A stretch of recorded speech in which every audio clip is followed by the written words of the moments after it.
Hello friends, स्वागत है आपका मेरे यूट्यूब चैनल में। आज के इस वीडियो में कक्षा 10वीं विषय विज्ञान से पाठ जीवों का विकास का प्रश्न उत्तर करने वाले हैं।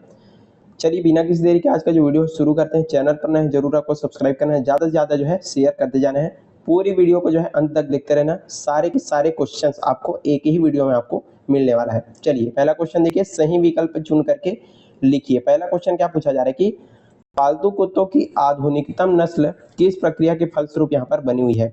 कृत्रिम चयन, प्राकृतिक चयन, यौवन चयन या फिर कार्य चयन। तो इसका राइट आंसर क्या हो जाएगा? इसका राइट आंसर हो जाएगा ऑप्शन नंबर बी, यानी कि कृत्रिम चयन इसका सही आंसर हो जाएगा, देख सकते हैं। चलिए आगे बढ़ते हैं। अगला क्वेश्चन, आप किताब भी साथ में रखिएगा ताकि अच्छे से आपको चीजें समझ में आ सके। आगे बढ़ते हैं। चलिए, कुत्ते और भेड़ के अग्रपाद चलने, वेल के अग्रपाद तैरने और चमगादड़ के जो अग्रपाद हैं उड़ने के लिए है, ये किसके उदाहरण है?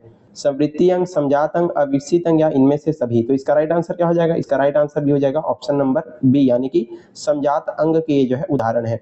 चलिए आगे बढ़ते हैं। अगला क्वेश्चन यहाँ पर देखिए, निम्नलिखित में से कौन सी समवृत्ति संरचनाएं हैं आपको पूछा जा रहा है। ऑप्शन यहाँ पर देख सकते हैं, चमगादड़ के पंख और तितली के पंख, प्राण के गिल और मछली के गलफड़े है, फिर कुकुरबीटा के कांटे और लौकी के तंतु, और क्या दिया है? चमगादड़ के पंख और घोड़े के पैर। तो इसका राइट आंसर क्या हो जाएगा? ऑप्शन नंबर ए, यानी कि चमगादड़ के पंख और तितली के पंख इसका राइट आंसर हो जाएगा। आप टिक करते जाइएगा। चलिए आगे बढ़ते हैं। अगला क्वेश्चन देखिए, डार्विन का सिद्धांत आधारित है, ये भी काफी इंपॉर्टेंट क्वेश्चन है आपके बोर्ड परीक्षाओं के लिए। क्या पूछा जा रहा है? डार्विन का सिद्धांत आधारित है। ऑप्शन देख सकते हैं, अपनी यात्रा के दौरान किए गए अवलोकनों से, कोशिका सिद्धांत से, मेंडल के वंशागति के नियम से या फिर इनमें से कोई नहीं। तो इसका राइट आंसर क्या हो जाएगा? ऑप्शन नंबर ए, यानी कि अपनी यात्रा के दौरान किए गए अवलोकनों से इसका सही आंसर हो जाएगा। इस तरीके से यहाँ पर जो सही विकल्प है ये हमारा समाप्त होता है। चलिए आगे बढ़ते हैं। रिक्त स्थानों की यहाँ पर पूर्ति कीजिए, वो वाला क्वेश्चन यहाँ पर हम देखते हैं। क्या पूछा जा रहा है? पहला क्वेश्चन है कि जीवों का वह समूह जो आपस में लैंगिक प्रजनन कर सके खाली स्थान कहलाता है।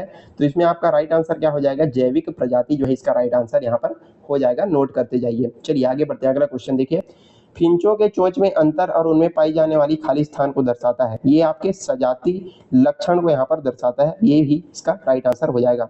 चलिए अगला क्वेश्चन है, कुछ जीवाणु स्पेक्ट्रेमाइसिन युक्त माध्यम में पनपने में समर्थ होते हैं, इसका खाली स्थान कारण है यहाँ पर पूछा जा रहा है। तो इसका कारण में लिखेंगे विभिन्नताएं या फिर विविधता, दोनों ही आप इसमें लिख सकते हैं, या एक भी लिखोगे तो भी आपका चल जाएगा। विभिन्नता या विविधता दोनों में से एक आप इसमें लिख लीजिएगा।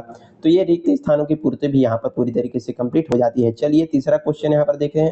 पहले तो क्वेश्चन यहाँ पर काफी लंबा है, इसको पढ़ते हैं। हमारे शरीर के अंदर विशेषकर हमारी आंतों में कई प्रकार के जीवाणु पाए जाते हैं और ये लगभग हर 20 मिनट में प्रजनन करते हैं। प्रजनन के दौरान विभिन्नताएं उत्पन्न होती है, पीढ़ी दर पीढ़ी कुछ विभिन्नताएं बढ़ती है, जिनसे इनकी आबादी में काफी विभिन्नताएं पाई जाती है। इस प्रकार इनमें बहुत जल्दी विकास होता है। एंटीबायोटिक दवा में जीवाणुओं की कई प्रजातियां खत्म हो जाती है, पर विभिन्नताओं के कारण कोई न कोई प्रजाति बच जाती है जिन पर एंटीबायोटिक का कोई असर नहीं हुआ हो। इनकी आबादी बढ़ने से एंटीबायोटिक प्रतिरोधक बन जाते हैं। अब इसको तो हमने यहाँ पर पढ़ लिया है। अब इसी के अनुरूप यहाँ पर क्वेश्चंस दिए गए हैं, उनको आपको यहाँ पर लिखना है। चलिए पहला क्वेश्चन देखिए, इसकी जानकारी की मदद से निम्नलिखित सवालों का यहाँ पर उत्तर देना है। पहला क्या पूछा जा रहा है कि जीवाणुओं का विकास प्राकृतिक चयन द्वारा होता है, इस कथन की यहाँ पर पुष्टि करना है।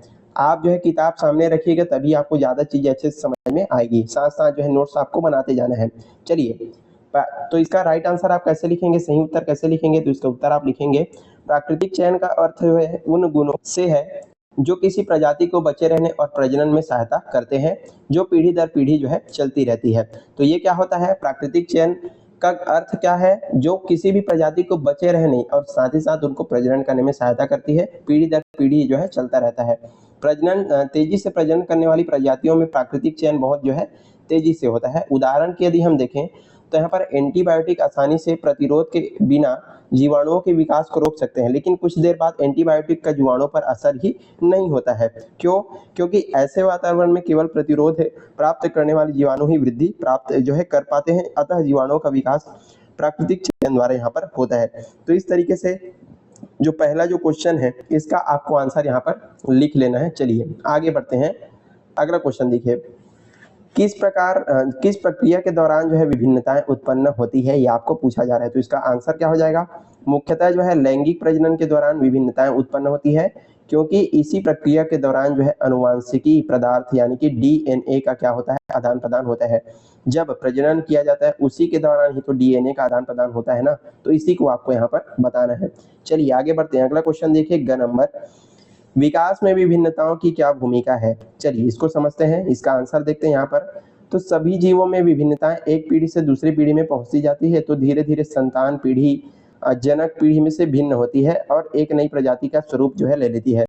कई बार जो विभिन्नताएं हैं एक पीढ़ी से दूसरी पीढ़ी में जाती है और आगे क्या होता है, जो नई प्रजाति है उसका रूप ले लेती है, इसी को यहाँ पर बताया जा रहा है।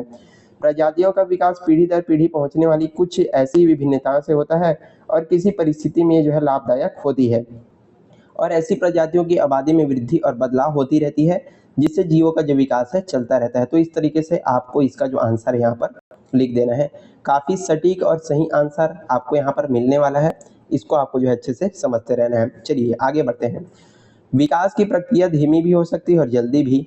इस कथन के अनुसार धीमी और तेज गति से होने वाले विकास का एक एक उदाहरण यहाँ पर आपको देने के लिए कहा जा रहा है। चलिए तो एक एक उदाहरण यहाँ पर दे देते हैं। उत्तर आप लिखेंगे धीमी गति से होने वाला विकास में आप लिखेंगे कपि के समान पूर्वज से मनुष्य जाति का विकास। कपि मतलब वानर या बंदर, तो धीरे धीरे क्या हुआ है, उनका विकास हुआ है ना धीमी गति से, तो इसका उदाहरण यही वाला हो जाएगा। अगला तेज गति से होने वाले विकास की यदि हम बात करें तो इसमें आपको लिखना है एंटीबायोटिक के प्रतिरोध जीवों का विकास। कुछ टाइम के लिए तो ये लोग सही होते हैं, लेकिन कुछ टाइम के बाद एंटीबायोटिक उनके लिए काम करना बंद कर देता है। तो ये तेज गति से होने वाला विकास और धीमी गति से होने वाले विकास के उदाहरण आप इसमें लिखेंगे। चलिए अगला क्वेश्चन यहाँ पर देखिए, क्या जीवाणुओं की ज्यादा अनुकूल प्रजाति एंटीबायोटिक प्रतिरोधक बन जाती है? तर्क सहित आपको उत्तर दीजिए, इस चीज का है। चलिए लास्ट क्वेश्चन है, तो इसमें आप उत्तर लिखेंगे बहुत से जीवाणु जो है जीवन यापन करने के लिए वातावरण के अनुसार अपने आप को क्या कर लेते हैं, अनुकूलित कर लेते हैं, जिससे ऐसे जीवाणु एंटीबायोटिक का कोई असर ही नहीं पड़ता। ये लोग क्या कर लेते हैं, अपने आप को वातावरण के अनुकूल क्या कर लेते हैं, अनुकूलित कर लेते हैं। इससे इनको जो है एंटीबायोटिक का भी क्या नहीं पड़ता, असर ही नहीं पड़ता। जैसे आप लोग मच्छरों को देखे होंगे, हम जो है उसके लिए क्या जलाते हैं, ऑल आउट जलाते हैं, और जो भी मच्छर का अगरबत्ती वगैरह आते हैं उसको जलाते हैं। कुछ टाइम के बाद उनका मच्छरों पर कोई भी असर ही नहीं होता। तो इसी चीज को यहाँ पर समझाया जा रहा है, ठीक, जिससे ऐसे जीवाणु एंटीबायोटिक के प्रतिरोधक में यहाँ पर उत्पन्न हो जाती है। उनका कोई भी प्रतिरोधक ये जो है कार्य ही नहीं करता, असर ही नहीं करता एंटीबायोटिक, ठीक। तो इस तरीके से आप इसका जो आंसर है लिखते जाएंगे। चलिए अगला क्वेश्चन यहाँ पर देखिए, अगला क्वेश्चन चौथा नंबर, कृत्रिम और प्राकृतिक चयन में दो अंतर आपको लिखना है। दो अंतर पूछा जा रहा है तो दो ही अंतर लिखना है, आपको जो है 3-4 अंतर नहीं लिख देना है। उससे कई बच्चे क्या करते हैं, हमको 2-3-4 लिखेंगे तो ज्यादा नंबर मिल जाएगा, ऐसा नहीं है। दो अंतर बोला है तो आपको बोर्ड में दो ही अंतर यहाँ पर लिखने होते हैं। चलिए एक तरफ लिखेंगे कृत्रिम चयन, एक तरफ लिखेंगे प्राकृतिक चयन, और ये इंपॉर्टेंट क्वेश्चन आपके लिए होने वाला है काफी, इसको जो है अच्छे से समझिएगा। चलिए कृत्रिम चयन क्या होता है, इसकी जो गति है तेज होती है लिखेंगे, प्राकृतिक चयन में लिखेंगे इसकी गति जो है धीमी होती है। जैसे एग्जाम्पल भी आपको नीचे में लिख देना है, संकर प्रजातियों का निर्माण, और प्राकृतिक चयन का एग्जाम्पल क्या हो जाएगा, लंबे गर्दन वाले जिराफ का विकास, ठीक है। चलिए अगला यहाँ पर आपको अंतर लिखना है, सेकंड नंबर, चावल की अनेक प्रजातियां इसके अंतर्गत आती है, और मच्छरों में डीडीटी के प्रति प्रतिरोध का यहाँ पर प्राकृतिक चयन में आपको जो है अंतर लिख देना है। इस तरीके से आपको यहाँ पर डिब्बा बना लेना है और लिखते जाना है। चलिए आई होप आप जो है चीजों को समझ रहे होंगे। आगे बढ़ते हैं, अगला क्वेश्चन देखिए, पांचवा प्रश्न है, डार्विन और वेलेस द्वारा प्रतिपादित जीवों के विकास के सिद्धांत से हमें जो है क्या पता चलता है। ये भी इंपॉर्टेंट यहाँ पर क्वेश्चन आपके लिए होने वाला है। चलिए इसको यहाँ पर समझते हैं। डार्विन और वेलेस द्वारा प्रतिपादित जीवों के विकास के सिद्धांत से हमें जीव जातियों की उत्पत्ति और विकास यहाँ पर कैसे हुई है, इसके बारे में हमको जो है पता चलता है। जैसे कि पहला चीज क्या है, वे जीव जो अपने आप को वातावरण के अनुकूल नहीं बना पाते, प्रकृति उनको क्या कर देती है, नष्ट कर देती है, और अच्छे अनुकूल वाले जीव ही अनुकूलित होकर के नए जीवों को क्या करते हैं, पैदा करते हैं। जो जीव जो है अपने आप को वातावरण के अनुकूल नहीं बना पाते, तो स्वाभाविक सी बात है प्रकृति उनको क्या कर सकती है, नष्ट ही कर देगी। और जो जीव जो है अपने आप को अनुकूल बना लेते हैं, वही आगे चल करके नए जीवों को पैदा करते हैं। इस तरीके से पहली चीज हमको पता चलती है। दूसरी चीज क्या, प्रकृति में नई प्रजातियां पूर्ववर्ती प्रजातियों से प्राकृतिक चयन द्वारा यहाँ पर उत्पन्न होती है। जो नई प्रजातियां हैं, क्या बोला जा रहा है, नई प्रजातियों को जन्म जो है पूर्ववर्ती प्रजातियों के प्राकृतिक चयन द्वारा यहाँ पर उत्पन्न होता है। ये इसका उत्तर हो जाएगा। अगला चीज आप लिखेंगे, तीसरा पॉइंट, सभी जीवों में जो है विविधताएं और विभिन्नताएं पाई जाती है। जिससे प्रजातियों की आबादी में वृद्धि और बदलाव होने से जीवों का विकास जो है चलते रहता है। अलग अलग विभिन्नताएं पाई जाती है, विविधताएं पाई जाती है सभी जीवों में, और इसी से उनकी जो आबादी है बढ़ती रहती है और जो जीवों का विकास है चलता ही रहता है। अगला चीज आपको क्या लिखना है, अगला चीज लिखेंगे एक प्रजाति में यह विभिन्नताएं एक पीढ़ी से दूसरी पीढ़ी तक पहुंचती है, जिससे धीरे धीरे संतान पीढ़ी जनक पीढ़ी से क्या हो जाती है, भिन्न हो जाती है। जो जनक पीढ़ी है उससे जो है धीरे धीरे क्या होता है, बदलाव होना चालू हो जाता है। तो इस तरीके से चारों पॉइंट्स को आपको 5वें नंबर के प्रश्न का उत्तर ये जो है आपका हो जाएगा। चलिए आगे बढ़ते हैं। आई होप आप चीजें समझ रहे होंगे।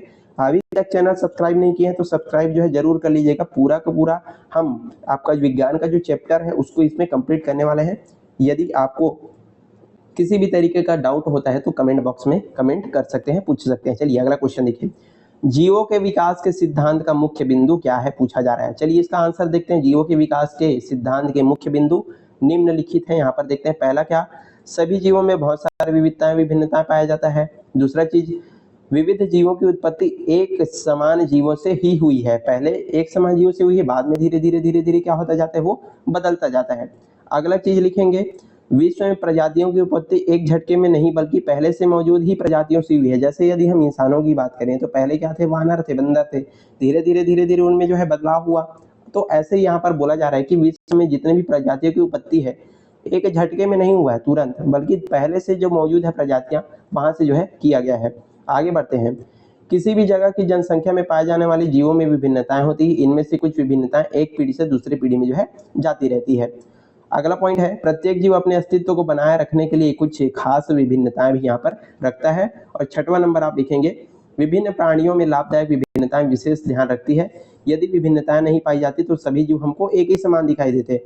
यदि जीवों के अंदर अलग अलग विभिन्नताएं नहीं पाई जाती तो सारे जीव हमको एक ही समान दिखाई देते ना। यही चीजें तो आपको यहाँ पर पूछा जा रहा है, और ये आपके प्रश्न नंबर 6 का सारा उत्तर जो है यहाँ पर हो जाएगा।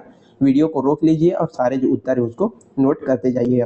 चलिए आगे बढ़ते हैं, जीवों के विकास में चयन और अनुकूलन की क्या भूमिका है। इंपॉर्टेंट क्वेश्चन आपके लिए यहाँ पर होने वाला है। चलिए देखते हैं, जीवों के विकास में चयन और अनुकूलन की महत्वपूर्ण यहाँ पर भूमिका होती है, क्योंकि दोनों के द्वारा ही जीवों का यहाँ पर क्या होता है, विकास होता है, चयन के द्वारा और अनुकूलन के द्वारा।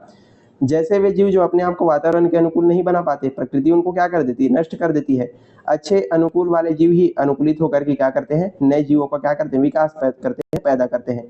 इसमें कैसे हो जाएगा, प्राकृतिक चयन द्वारा डीडीटी कीटनाशक प्रतिरोधक मच्छरों का विकास हुआ है। ठीक है। दूसरा चीज आपको क्या लिखना है, विभिन्न वातावरण में रहने वाले पक्षियों के पंजों और चोंच में जो है भोजन के स्वभाव के कारण अनुकूल है। अलग अलग तरह के इसमें जो है अनुकूलता हमको देखने को मिल जाता है पक्षियों के चोंच में भी, भोजन के स्वभाव के कारण से।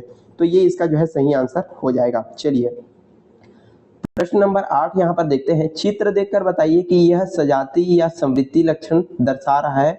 अपने उत्तर की यहाँ पर पुष्टि कीजिए। यहाँ पर ये जो चित्र है उसको देख सकते हैं, चित्र देखकर बताइए कि यह सजाती या संवृत्ति लक्षण दर्शा रहा है। अपने उत्तर की पुष्टि कीजिए।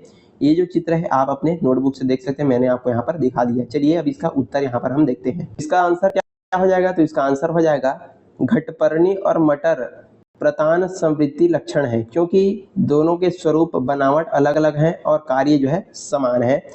और बोगनविला और कैक्टस दोनों में क्या दिखता है हमको, सजाती लक्षण दिखता है, क्योंकि दोनों की उत्पत्ति, स्वरूप और बनावट एक जैसे हैं, किंतु इनका जो कार्य है अलग अलग है। बस इतना ही उत्तर आपको इसमें जो है लिख देना है और समझना है। चलिए फिर से अगला क्वेश्चन देखते हैं। 9वां नंबर, स्तनधारियों के इस शाखित पेड़ को देख करके बताइए कि कौन सा जंतु मनुष्य के सबसे निकट संबंधी है। चलिए आपको जो है पहले इसका जो शाखित जो चित्र है उसको यहाँ पर दिखा देते हैं। यहाँ पर आप चित्र देख सकते हैं, ये वाला जो चित्र है आपको यहाँ पर पूछा जा रहा है, और इसी के अनुसार यहाँ पर जो क्वेश्चंस दिए गए हैं ना, इसी को आपको जो है उत्तर इसका लिखते जाना है। आई होप आप जो है समझ गए होंगे। चलिए अब इसका उत्तर देखते हैं एक एक करके। पहला क्वेश्चन आपको क्या पूछा जा रहा है कि स्तनधारियों की इस शाखित पेड़ कर को देख करके बताइए कि कौन सा जंतु है मनुष्य के सबसे निकट संबंधी है। तो इसका आंसर आप उत्तर लिखेंगे चिंपांजी करके। चिंपांजी ही मनुष्य के सबसे निकट संबंधी है, देख सकते हैं चित्र में। चलिए दूसरा क्वेश्चन, इस चित्र के अनुसार आपको पूछा जा रहा है कि कौन दो जंतुओं के नाम कोई दो जंतुओं के नाम लिखिए जिनमें संबंध कम से कम हो, जिनमें संबंध कम से कम हो। तो इसका राइट आंसर क्या हो जाएगा, मनुष्य और घोड़ा। इसका जो है सही आंसर आपका हो जाएगा, इसको आपको लिखना है। दूसरा प्रश्न क्या है, कोई दो जंतुओं के नाम लिखे जिनमें सबसे ज्यादा संबंध हो, तो उसमें कौन सा आ जाएगा, मनुष्य और चिंपांजी। इसमें जो है सबसे ज्यादा संबंध हमको दिखाई देता है ना, तो ये इसका सही आंसर हो जाएगा, मनुष्य और चिंपांजी। तीसरा प्रश्न क्या है, इस चित्र से इन जंतुओं के विकास के बारे में अपनी समझ को विस्तार से यहाँ पर लिखना है। तो इसमें आपको लिखेंगे, चलिए एक एक करके इसको जो है लिखते जाते हैं। जीवों के विकास के सिद्धांत के मुख्य बिंदु यहाँ पर निम्नलिखित हैं। पहला लिखेंगे, जीवों में विविधता पाया जाता है। विश्व में प्रजातियों की रचना पहले से मौजूद प्रजातियों से हुई है। विविध जीवों की उत्पत्ति एक समान पूर्वजों से हुई है। अगला चीज लिखेंगे, जीवों में पाए जाने वाली विभिन्नताएं पीढ़ी दर पीढ़ी जो है जाती रहती है।